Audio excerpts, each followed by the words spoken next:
Yes, I know this isn't a flight review, but I felt as though this rather unique train ride deserved the old travelogue review treatment. Let's see how the Spanish and French can work together on this first-class trip from Carcasonne to Girona.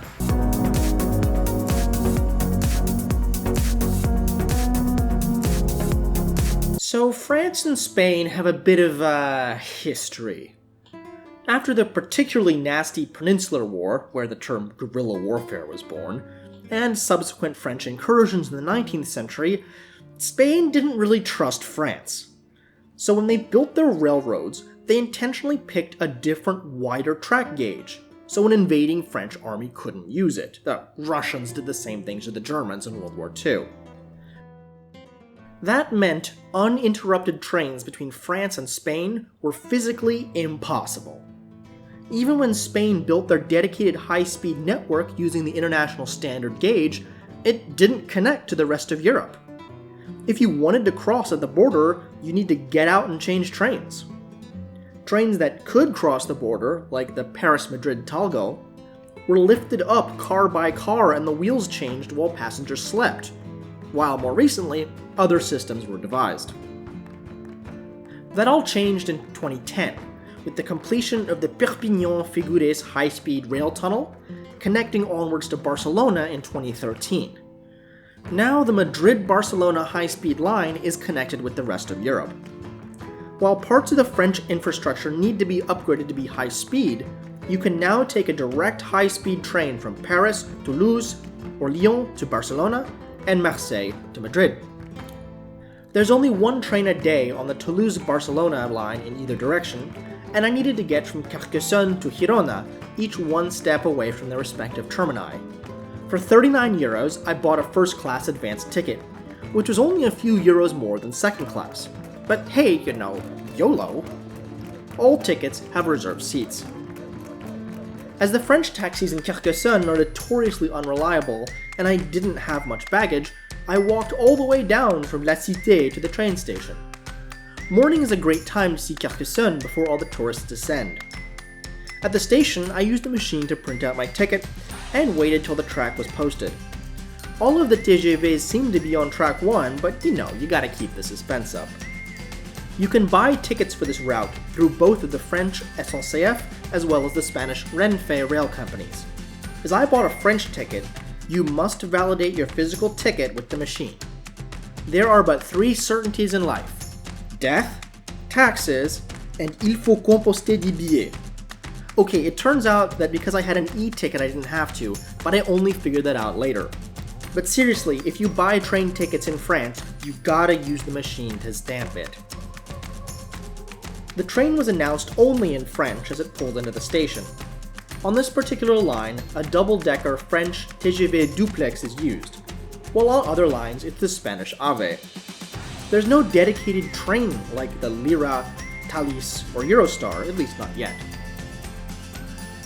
I was in the first of the first-class cabins at the very front of the train. The first-class cabin is laid out in a 1-2 layout, with some of the 2s configured in quads and singles in pairs. Each seat has a reading light, trash can, and power outlet. The seat reclines, and there's even a footrest.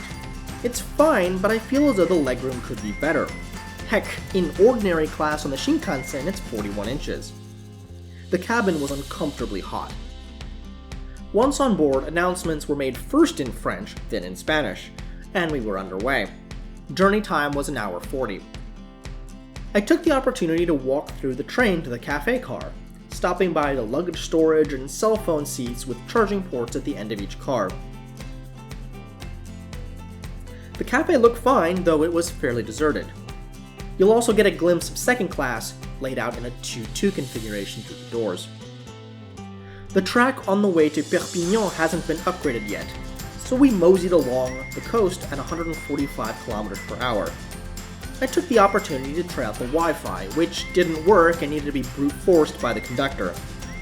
There's supposedly limited bandwidth that I somehow blew through in a matter of seconds, iCloud backup I guess, but even after tapping out the connection was more than usable. After Perpignan, the speed really increased, and we tapped out at 293 km per hour. As we emerged in Spain, the train changed track direction. French trains drive on the left, in Spain it's the right, and a different conductor made the announcement in Spanish first, then French, and unlike his French colleague, added English for good measure. After a stop in Figueres, we continued south at a more leisurely 200 km per hour and shortly arrived in Girona. So, Renfe-SNCF. It's a fast, efficient way of crossing the Pyrenees and connects Madrid and Barcelona with the rest of Europe. While Vueling and EasyJet offer daily service to Bordeaux, Nice, and Marseilles, Toulouse only has flights 3 times a week, and there's nothing near Carcasonne to Avignon. But does the entire route from Paris to Barcelona in 6 hours and 25 minutes make sense? Initially you'd think not, but given the time to and from the airport and security, you're looking at about 5 hours. I'd say at that distance it's a toss-up, but anything shorter to go with the train. As for whether first class was really worth it, for such a short route, no, not really. But the buy-up of €10 was so minimal for a quieter and more spacious experience and a guaranteed solo seat, so just go for it if you don't mind spending just a little bit more.